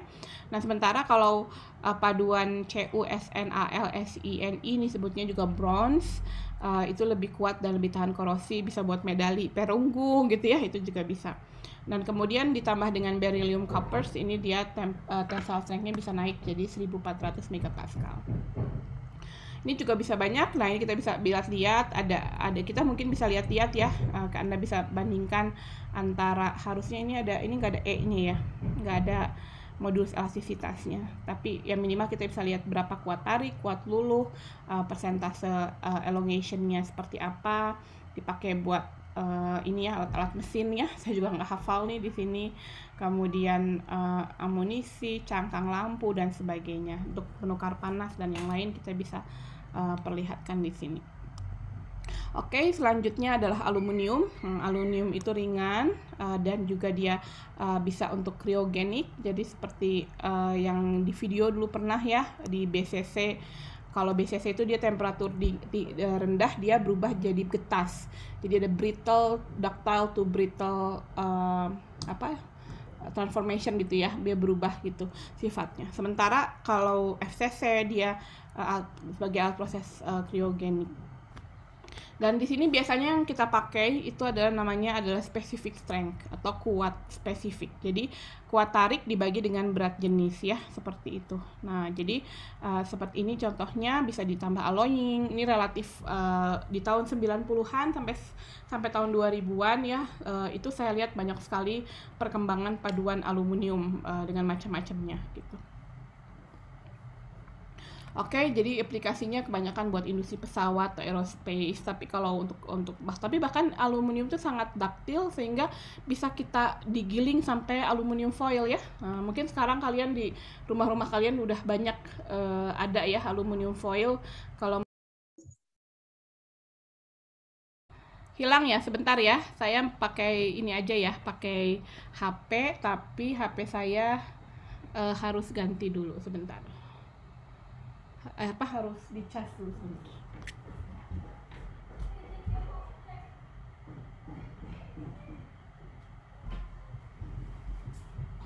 Oke. Tadi sampai mana ya? Sampai aluminium? Ya bukan. Tadi sampai sini ya? Sampai aluminium? Halo? Ya Bu, sampai Ya, sampai sini ya. Nah, jadi ini tadi aluminium, dia adalah ringan, penghantar panas dan listrik. Walaupun bukan hanya untuk aplikasi pabrik kimia, nggak apa-apa ya, kalian minimal tahu juga ya tentang dia bisa jadi apa aja gitu kan. Di sini ada bentuknya, ada casting, bisa dicetak atau rolled, ditarik ya. Kemudian ada angka-angkanya. Di sini kemudian ada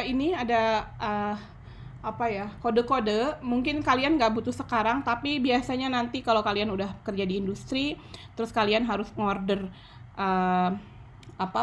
misalkan kalian kebagian untuk procurement gitu ya, atau untuk di EPC, engineering, procurement and construction. Nah pas procurement itu kan kita datang ke pabriknya, terus ngecek gitu ya. Nah ini biasanya ada kode-kode yang perlu dilihat. Jadi ada apakah as fabricated atau dia sudah di annealed atau strain hardened dan sebagainya. Nah ini kalau kita lihat nanti beda impact-nya dan properties-nya.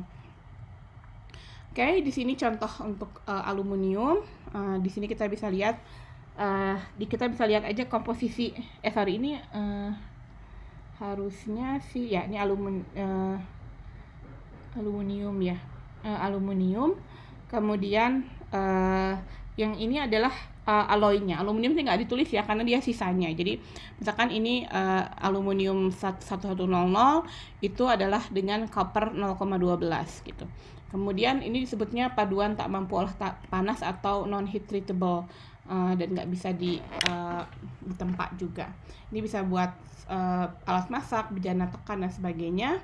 Kemudian ini yang heat treatable, mampu olah panas, misalnya ada persentase-persentase. Balik lagi yang nentuin ini adalah teman-teman di material science ya, seperti apa strukturnya, dan yang merekayasa prosesnya ketika sampai membuat alloy adalah dari material engineeringnya gitu, untuk merekayasanya. Kemudian ini yang dicor, biasanya ini seperti ini, dan bisa jadi roda gila, buat jadi roda bis dan pesawat, crankcase dan sebagainya. Ya, memang kalau misalkan kalian nggak familiar ya tentang alat-alat permesinan, nggak ada salahnya sebenarnya kita tahu yang simple, misalnya bisa nggak ngeganti roda sepeda gitu kan, yang awal-awal. Sebenarnya ini karena kita adalah chemical engineer, jadi kita engineering, dan kalau misalkan ketika kita di lapangan harus tahu yang hal-hal seperti ini gitu, bukan hanya menghitung di desk evaluation aja. Jadi nggak rugi banget kalau kita tahu jenis-jenis permesinan, walaupun kita sendiri nggak sampai tahu detail gitu ya. Oke, kita lanjutkan. Ini juga contoh-contoh yang lain buat struktur pesawat terbang, kemudian struktur tangki kriogenik dan lain-lain. Oke, kemudian titanium. Nah, titanium ini dia densitasnya 4,5 gram per cubic centimeter di sini ya. Kemudian titik lelehnya sangat-sangat tinggi. Kemudian dia susah banget di mesin. Jadi waktu saya S3 tuh suami saya juga pas lagi S3, dan dia lagi ngecek karena dia tuh tesis disertasinya itu tentang ngetes material. Jadi berbagai jenis material dicek untuk saya nggak hafal sih ya. Pokoknya untuk lebih ke crashworthiness juga, kalau materialnya ditembakin atau di crashing gitu ya, itu gimana propertinya gitu. Nah, waktu itu dia cerita dia harus ngetes titanium ya. Berarti kan titanium dari gelondongan gitu ya, misalkan beli gelondongan gitu. Begitu kan ntar titaniumnya harus dibuat seperti shape yang kayak di video ya. Nah itu susah banget di mesin. Jadi dia sangat-sangat kuat, dan dia juga sangat mahal. Nanti kalau di kuliah dasar metalurgi saya cerita kenapa titanium itu jadinya mahal banget, karena proses produksinya tuh yang jauh lebih kompleks dan lebih sekuensial, lebih banyak dibandingkan dengan produksi besi baja yang tadi. Nah, ini bisa dipakai buat aplikasi suhu tinggi, bisa buat di laut, lingkungan industri ya, buat pesawat terbang, buat implan, buat gigi gitu kan, buat implan badan juga itu bisa dipakai, namun dia sangat mahal ya. Jadi susah dilakukan. Dan bahkan mahal ya kalau ada perhiasan dari titanium kan ya, karena dia relatif mahal. Di sini kita bisa lihat kuat tariknya relatif bisa sampai 1200-an. Kemudian aplikasinya seperti apa, bisa buat mesin roket, bisa buat implan kekuatan tinggi gitu. Jadi saya cerita sedikit kalau yang seperti saya mengidap tumor dan harus dipotong itu, kalau di Amerika itu implannya tuh pakai titanium gitu. Tapi dokter saya bilang bahwa kalau di Indonesia kita masih harus impor, katanya harus impor dari Jerman, dan harganya tuh sampai 200 jutaan katanya gitu ya. Jadi berarti emang PR ya buat Indonesia, kayaknya semuanya masih impor. Itu jadi PR sendiri buat kita. Nah, terus kemudian nikel. Nah, nikel ini keunggulannya dia tahan korosi ya. Mungkin Pak Pram bisa tambahkan apa itu stress corrosion cracking sama pitting ya, karena ahlinya. Pak Pram ini enggak? Oke. Pak Pram, kalau stress corrosion cracking itu apa sih, sama pitting? Pitting itu kalau ini ya, kalau kayak ini ada plate terus dia ada titik-titik gitu, tapi kalau dipotong itu dia sebenarnya kayak ada retakan gitu. Jadi gampang korosi ya. Iya bukan sih? Ya seperti itu Bu. Oh, ya. Jadi korosi lokal di piting itu. Jadi Korosi kecil-kecil tapi dalam, dan kalau itu lebih berbahaya kalau biasanya di lapangan karena tidak kelihatan tiba-tiba bocor saja alatnya. Oh gitu ya, ya. Dan Ya, ini apalagi kalau kena air hujan dan segala macam, udah ya habis ya. Ini ya. udah langsung habis itu piting. Kalau stress corrosion cracking sama seperti ini, tapi ditambah juga ada pembebanan ya. Ya, jadi di situ ada dua kasus, jadi pembebanan dari luar, ada pembebanan dari residual stresnya di dalam bahannya sendiri. Nah, itu jadi reaktif, kemudian ketemu lingkungan, jadi itu jadi anoda, yang lain jadi katoda. Oke ya. Jadi Oke, terkorasi. silahkan nanti ikut kuliah Pak Pram juga tentang elektrokimia industrial bersama Pak Hardev ya. Itu yang lebih detail. Nah ini tahan korosi lingkungan basah. Jadi di sini ada Hastelloy, ada Inconel, ada nikel yang lain ya. Kita bisa lihat. Jadi jadi kalau misalkan kita sebut paduan nikel, artinya dia base-nya paduannya adalah nikel. Jadi yang paling majoritinya adalah nikel. Kalau tadi paduan stainless steel walaupun ada nikelnya itu bukan paduan nikel karena nikelnya cuma sekian persen dengan base-nya adalah besi. Jadi ini lebih ke pelarutnya ya. Pelarutnya adalah nikel gitu. Kemudian ini relatif mahal juga, mahal. Jadi kalau di industri kita pakai nikel buat yang di mana ya Pak Pram? Kita ada nggak yang spesifik banget? Itu biasanya untuk tingkat korosi yang tinggi, Bu. Jadi setelah Korosi yang tinggi ya. Sebenarnya kalau kalian masih penasaran, saya ada satu buku lagi Bogerts namanya ya. Jadi dari Jerman kalau nggak salah. Jadi itu ada beliau bikin modul tentang application. Jadi kayak bahan konstruksi tapi khusus buat teknik kimia. Jadi dia sampai bikin pemetaan gitu untuk yang nikel itu dia harus aplikasi ini termasuk asam kuat, basa kuat dan sebagainya ya. Kita bisa lihat. Cuman nggak kita masukkan sebagai referensi di buku ini. Mungkin nanti.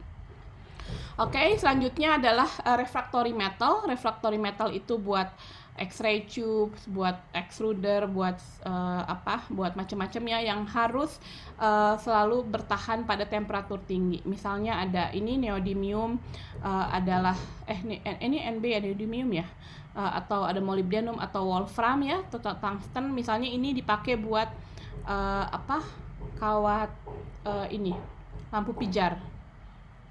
Karena dia kan lampu pijar, dia kawatnya kan harus temperaturnya panas terus ya, karena dia kayak berpijar kan ya. Nah jadi dia pakai wolfram gitu. Jadi refractory metal adalah logam dengan titik leleh yang sangat tinggi karena ikatan atom sangat kuat dan modulus elektriknya besar. Jadi kekuatan dan kekerasannya tinggi sekali pada temperatur kamar maupun temperatur tinggi. Dan kemudian paduan yang lebih besar ini disebut dengan superalloy. Jadi superalloy itu adalah yang dasarnya itu cobalt, nickel, iron ya. Jadi campur-campuran. Ini tahan dengan lingkungan oksidatif, temperatur tinggi, kemudian tanpa perubahan sifat mekanik, misalnya alat industri kimia yang harus maksimal atau reaktor nuklir dan sebagainya, itu juga bisa dicontohnya. Jadi kalau kita lihat superalloy ini pasti dari segi harga juga jauh ya. Di sini bahwa nikel, iron, cobalt, and chrome ini kalau ditambahin ini gede banget ya totalnya. Jadi ada yang iron nickel utamanya, ada yang nickel, ada yang cobalt dan yang lain. Jadi relatif lebih berat. Oke, nah kemudian noble metals atau logam mulia, logam mahal yang punya keunggulan sifat fisik serupa, jadi dia sangat ulet, sangat lunak. Kalau kalian punya anting-anting ya, anting dari emas murni 24 karat itu gampang banget digituin aja bengkok loh ya. Kalau punya adik perempuan atau misalkan itu gampang banget bengkok. Kemudian ini digunakan untuk perhiasan, kemudian digunakan buat restorasi gigi ya, buat implan, buat elektroda, buat termokopel, buat katalis ya, platinum dan sebagainya, itu banyak digunakan.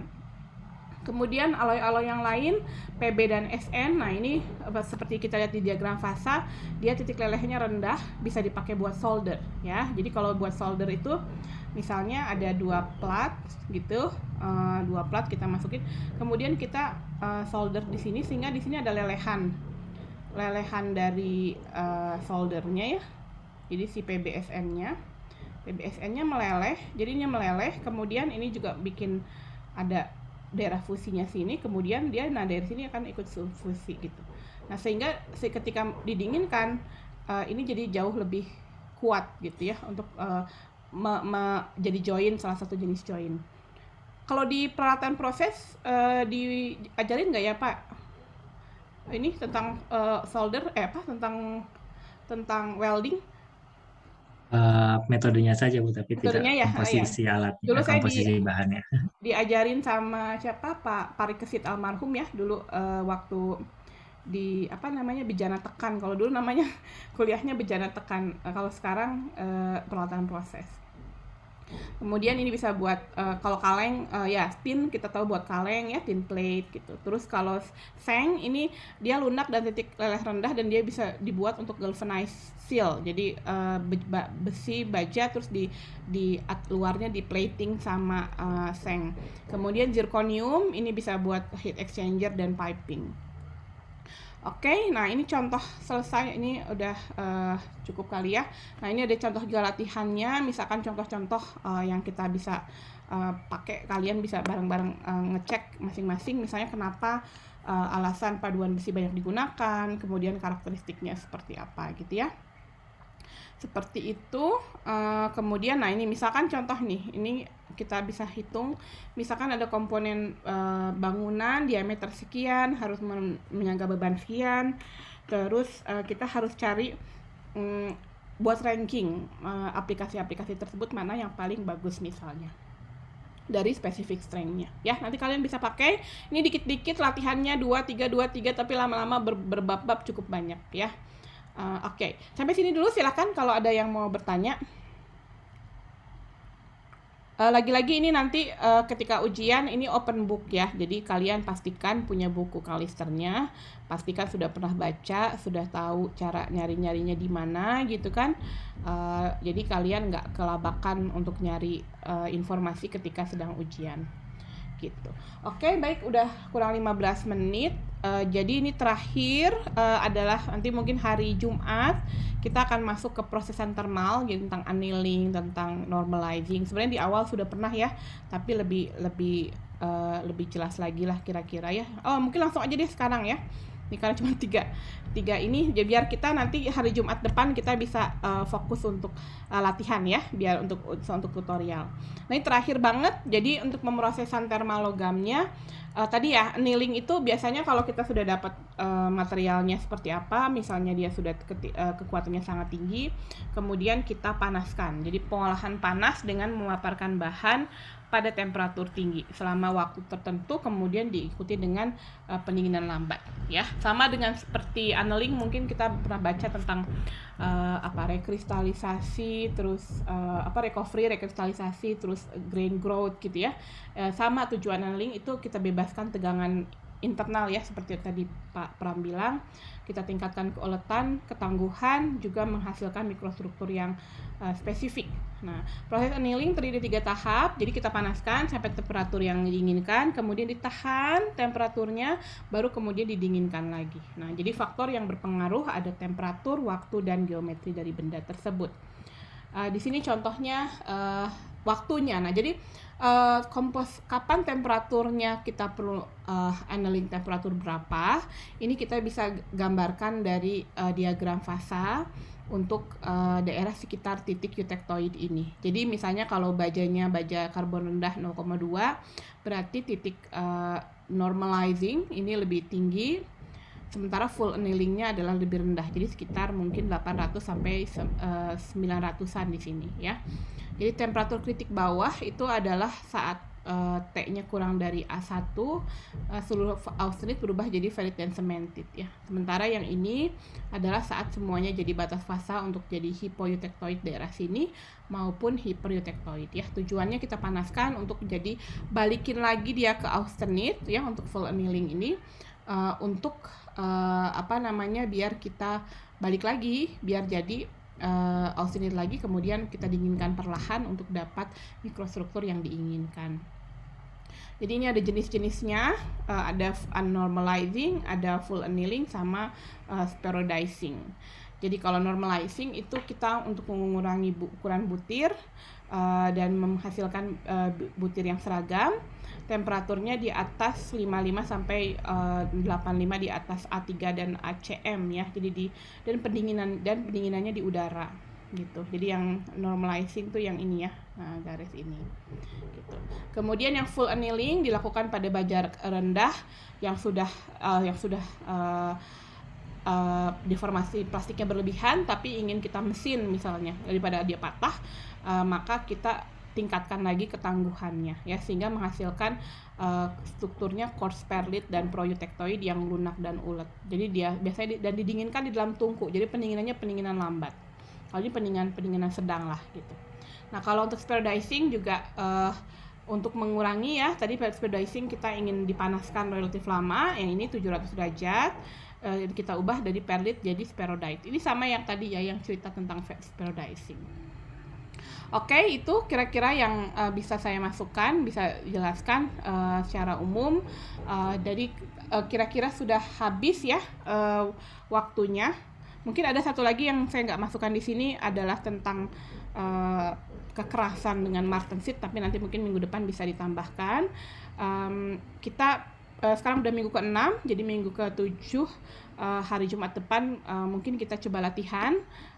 Kalau perlu kita cek dulu ya, saya dengan Pak Pram apakah kita mau ngasihin contoh soal tugas lagi, latihan lagi, biar kalian bisa coba kerjakan dan kita bahas di hari Jumat. Dan minggu ke-8 kita akan lihat juga waktunya apakah sama persis sama Jumat ini. Cuman Pak Pram memang ini beda sama K03 ya. K03 itu 2 jamnya hari Rabu jam 1 sampai jam 3. Kalau kalian hari Rabu ada kuliah ya? Jam 1 sampai jam 3. Ada nggak? Kelas 0102? Ada? Praktikum. Ada Praktikum, Bu. Praktikum apa? Kimia organik, Bu. Oh, kimia organik ya. Oh ya. Oke. Kalau gitu nanti kita lihat. Kalau misalkan memang nggak bisa sih, mungkin ya kita cari waktu yang pas ya, yang bisa biar dua-duanya gitu, biar karena nanti soalnya akan sama ya, karena ngajarnya juga sama ya, saya juga gitu. Jadi kita samakan semua penilaian sama soal dengan kelas internasional juga. Oke, kalau gitu terima kasih perhatiannya semuanya.